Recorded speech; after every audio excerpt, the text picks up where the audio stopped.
Hello. I want to talk about emotional availability, being emotionally available. This is something I had to learn the hard way. I had a history of being reactive because I did not want to be hurt.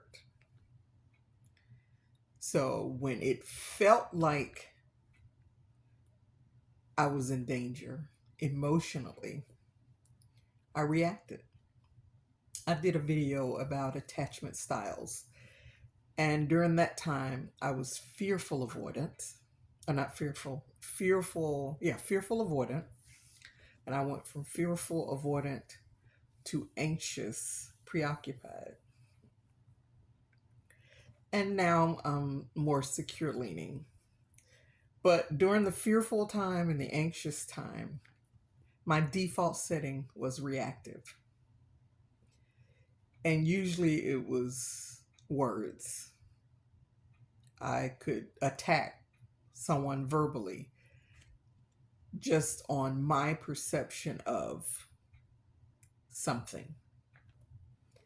I wanted to have emotional intelligence because I wanted to have healthy relationships, healthy interactions with people, whether it was romantic or not. And I knew that I had to work on self. I couldn't expect someone else to do it for me. And I couldn't wear it like clothing. It's an inside job.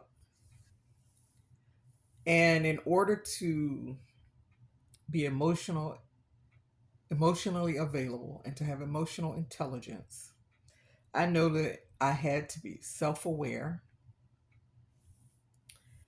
I had to be willing to be vulnerable, and I had to be empathetic even to myself or with myself.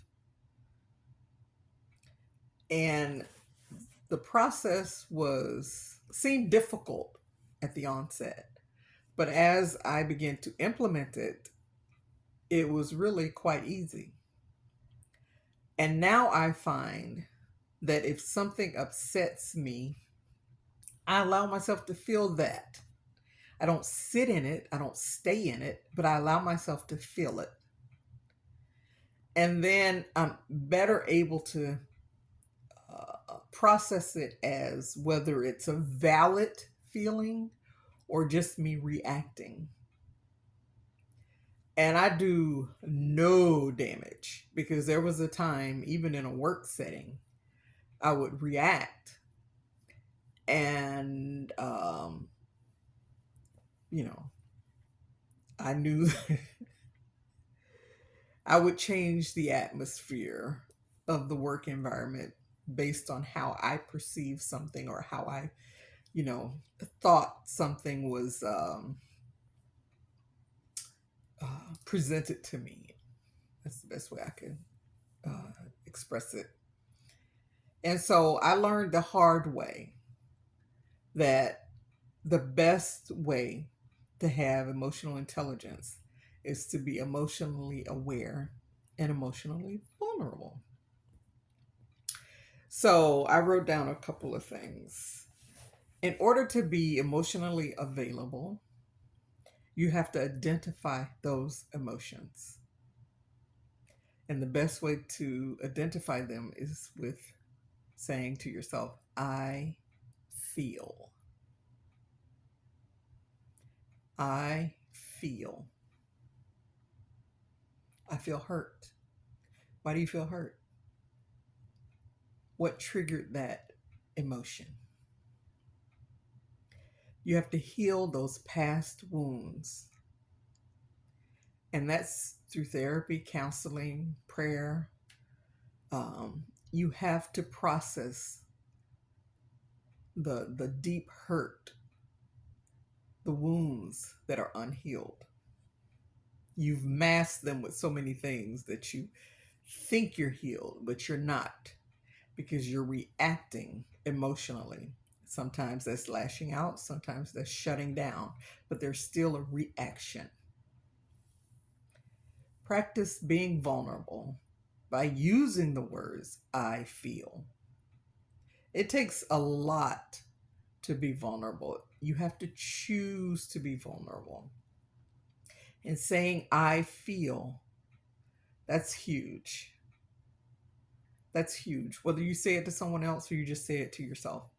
To be able to say I feel is huge because you're allowing yourself to feel that. And you learn that it's not going to destroy you. Now, if you're experiencing severe depression or you have a mental health diagnosis, this is not for you. This is for those of us that get our feelings hurt. We get disappointed by those we expect so much more from, whether we should or not. And we feel. Don't dismiss your emotions. Don't silence them. Don't try to suppress them. Don't pack them away and busy yourself. You have to process those emotions. Sometimes it means maybe you got to get up and go for a walk. It means you may have to cry. Whatever works for you. But allow yourself to feel and to express by saying, I feel hurt. I feel sad. I feel lonely. I feel scared. Allow yourself to feel those emotions.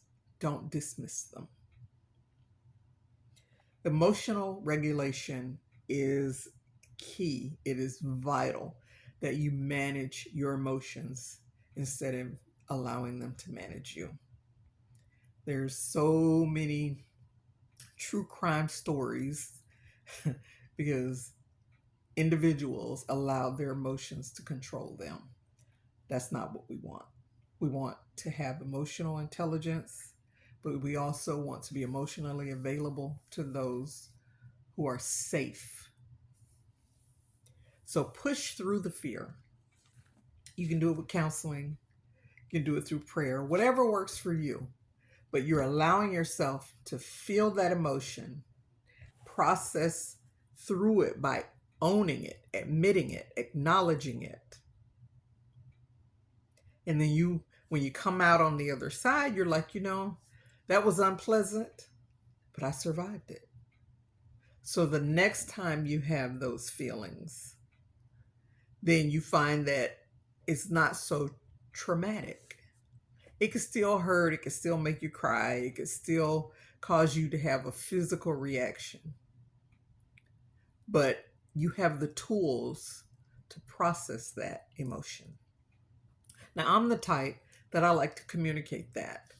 And I've learned that sometimes the person that I'm dealing with may not be the type that want to discuss it. So I'm still working on that, delaying that process or accepting that I may not have the opportunity to communicate it. So that's work in progress for me. But I still allow myself to have those emotions. I still am vulnerable willingly, and I am still emotionally available at the risk of being hurt, being disappointed, because there's always a chance that I'm going to get something so much more than what I want, what I long for, what I desire. I could get someone who's also emotionally available. So just try it out. Try it out.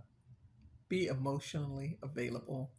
Do the work it takes, and you'll be surprised how liberating it is.